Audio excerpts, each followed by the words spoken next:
Today's special feature, like Jamie's philosophy, we need a little like crossing the screen. I want to share a thought which could rock your world. I want to share a thought and two definitions that I made up. And if you see value in taking on these definitions, then you'll get the benefit of what's on the other side of those definitions. I want to share with you my definitions of trust and faith.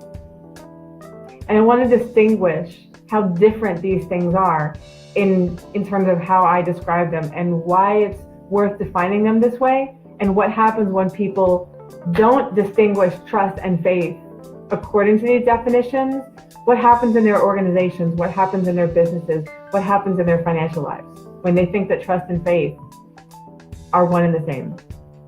I'm going to assert that trust comes from consistent delivery of promises. Trust comes from consistent fulfillment of commitments.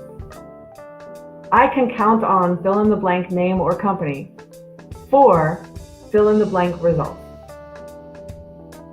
Consistent fulfillment of commitments, consistent delivery on promises. Those things create trust.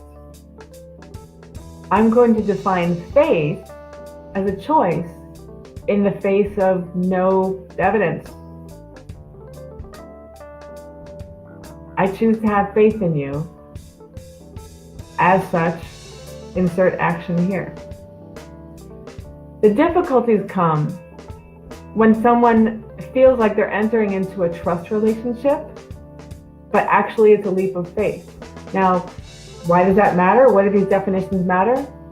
Because if we just met and I expect you, and let's say we enter into a contract, and I expect you to deliver on the promises in that contract, and you don't, I could say, but I trusted you. No, trust had nothing to do with it. I chose to take a leap of faith in the face of no evidence. And the more evidence there is, the less risk, and the contractual terms and price ideally will reflect that. The less evidence there is, the more faith you're actually exercising when you enter into that contractual relationship, and the contractual terms and price and pricing structure ideally will reflect that. So my advice to you today as a chief financial officer is get clear on whether a relationship that you're entering into, especially a contractual relationship, is a relationship of trust or is a relationship of faith.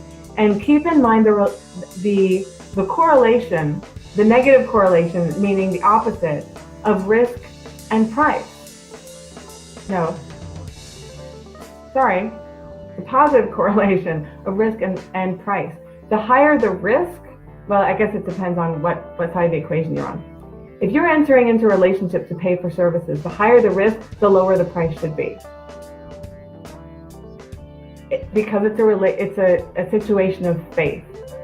If someone has proven themselves to you over and over again, then you have reason to trust. As such, if they have earned your trust, that may drive up the price of those services because there's less risk. And risk does equate to time, risk does equate to money. And if you're clear on the difference between faith and trust, you'll also be clear on what contractual terms make sense, what pricing level makes sense, and what pricing structure makes sense. Faith and trust, not the same thing.